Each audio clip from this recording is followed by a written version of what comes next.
Hello everybody, and welcome.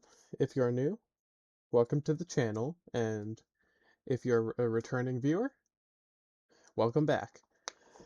Today, I'm going to be going over my team for the upcoming PGM Season 8. Now, I participated in this season, the previous season, Season 7, but did not do any recordings on it, so this will be my first recorded season. Now, let us go over the team. So, primarily, I had 4 contracts from the previous season, which contracts, for those who are not familiar with it, are just used to allow us to keep Mons for a consecutive number of seasons. And my first contract was Walking Wake. With its pretty good speed and very high special attacker, it's a really good wall breaker for physical walls and works well with Sun, which leads me to my second contract, which is Torkoal.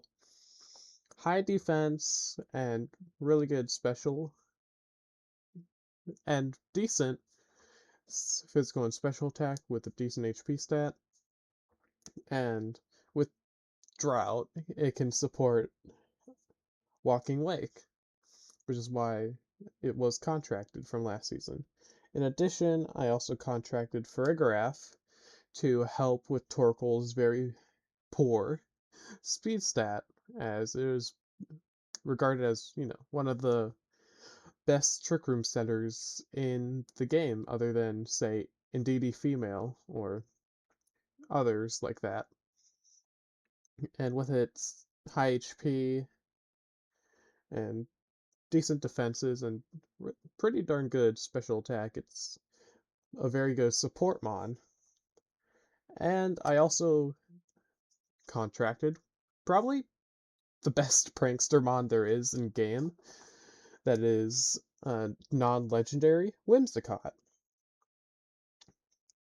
So, as aforementioned, Prankster, Prankster Tailwind, Prankster Sunny Day, Prankster Fake Tears really helps boost the special damage that my team is doing. So, with these 4, I had a pretty strong 4 to begin the season with, but as obvious, there is a pretty drastic weakness to this.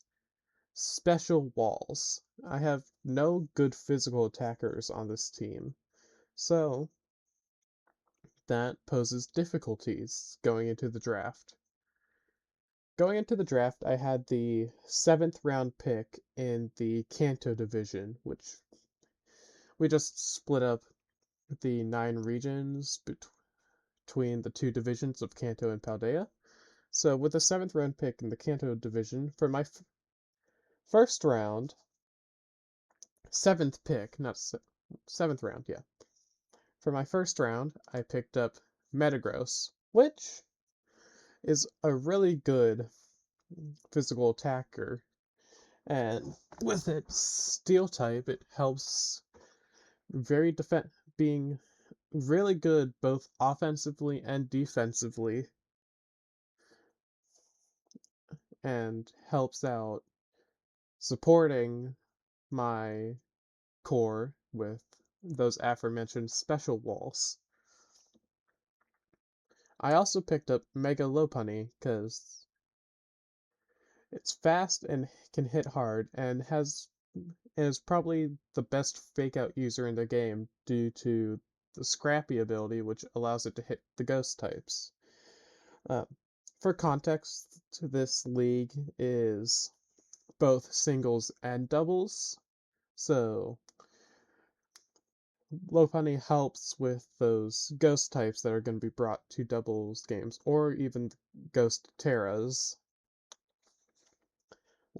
With my 7th pick, I grabbed Venusaur, which is a really good chlorophyll user and can help in both singles and doubles with its good special attack and really good bulk. especially on the specially defensive side. And it can also assist with the move Sleep Powder, which is going to be useful in doubles. Next, with my 8th round pick, I decided to grab Staraptor, which will help with both of its abilities of Intimidate and Reckless, because that allows it to be versatile, whether it's going to be more supportive or more sheer power focused. And additionally, it's very fast and has the pivot move U-turn, which will allow it to have longevity along with the move Roost, and keep up the spree of Intimidates. For my 9th round pick, I picked up Tyrantrum,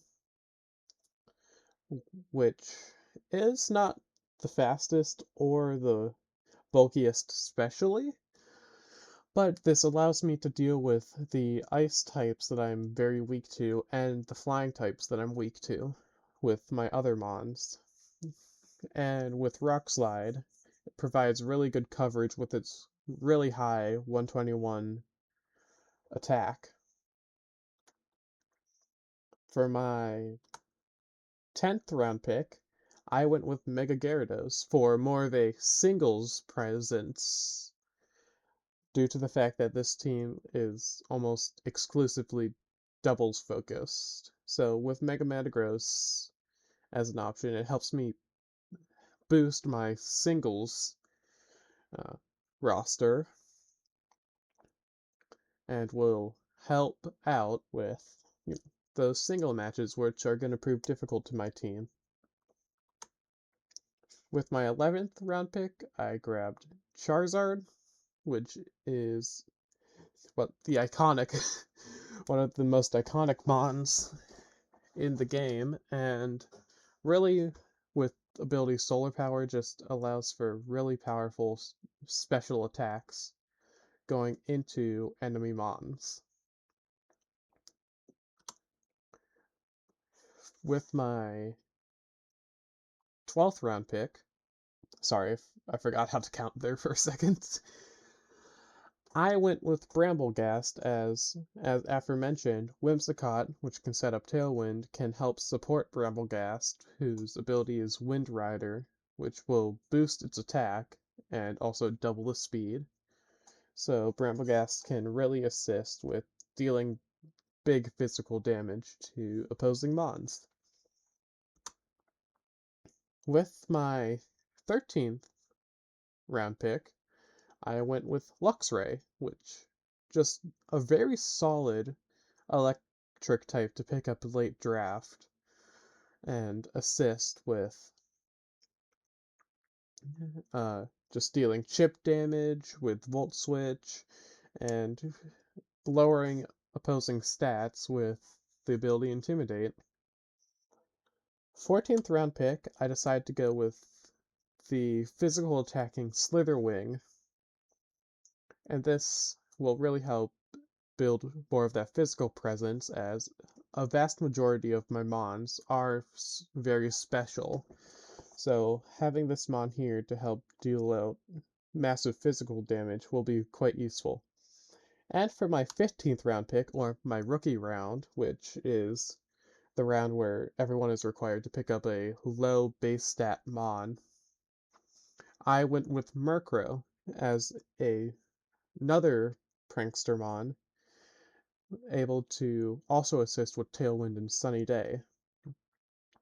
So, overall, if we look at my team, as you can see, it is heavily sun-focused, but it does have other versatility with Trick Room and Tailwind, and just it is not necessary to fully run Sun with this team, as it does have more offensive cores than just pure Sun team.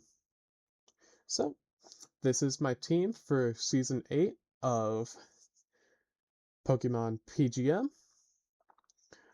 I hope you enjoyed watching, and I'll catch you with my Week 1 battle review.